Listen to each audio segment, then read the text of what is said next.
The engine's low rumble reverberated through the night as I gripped the steering wheel, the darkness outside pressing in on the headlight's feeble glow. The radio played a soft tune, but its melody was drowned out by the pounding of my heart. I glanced at the clock on the dashboard. It read 12:30 am. I was in the middle of a midnight drive through the desolate countryside, a shortcut I'd never taken before. The road stretched like a black ribbon ahead, disappearing into the dense woods. The atmosphere was thick with an eerie stillness, broken only by the occasional hoot of an owl or the rustling of leaves in the wind. I tried to shake off the unease creeping up my spine, attributing it to fatigue and the unfamiliarity of the route. But no matter how much I tried to convince myself, an unshakable feeling of dread. As I rounded a bend in the air, the headlights caught something on the side of the road. My foot instinctively eased off the gas pedal as my eyes widened. It was a woman, her tattered white dress billowing in the wind. She stood at the edge of the woods, her long hair obscuring her face. My heart raced as I slowed down, unsure of whether to offer help or speed away. I decided to stop, my curiosity and concern overpowering my fear. I rolled down the window and called out, "Are you okay?" No response. I called again, louder this time. The woman slowly turned her head, revealing hollow eyes that seemed to pierce through my soul. My breath caught in my throat. There was something unnatural about her, something that sent shivers down my spine. I reached for my phone to call for help, but as I looked back up, she was gone, disappeared into thin air.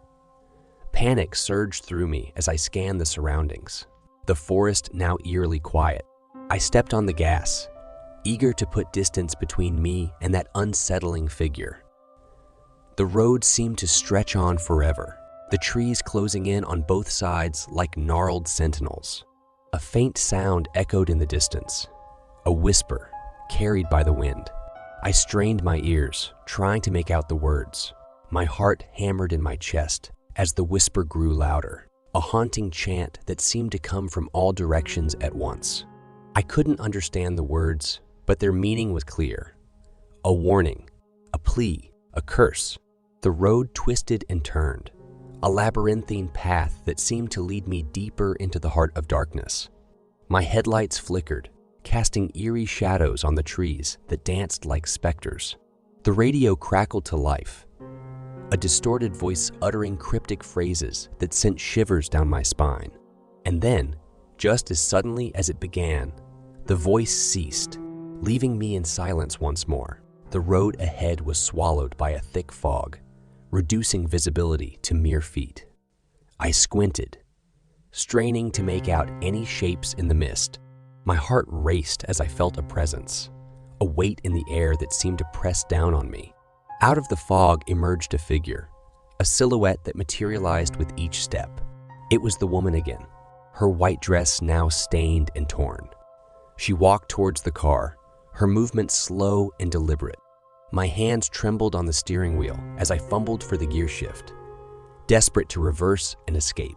But the car wouldn't budge. The engine roared, but the wheels spun uselessly in the damp earth. The woman drew closer, her face still hidden by her tangled hair. I pounded on the steering wheel. A scream caught in my throat as her hand pressed against the window, cold as ice. Her hair parted, revealing her face, a visage of decay and despair that sent me reeling. I closed my eyes, unable to bear the sight. The car suddenly lurched forward, the wheels finally finding traction. I sped away from the apparition, the fog thinning as the trees gave way to an open road. My heart raced, and I stole a glance in the rearview mirror. There was nothing behind me. As the first light of dawn broke on the horizon, I let out a shaky breath. The events of that night seemed like a twisted nightmare, a horrifying tale that I struggled to believe.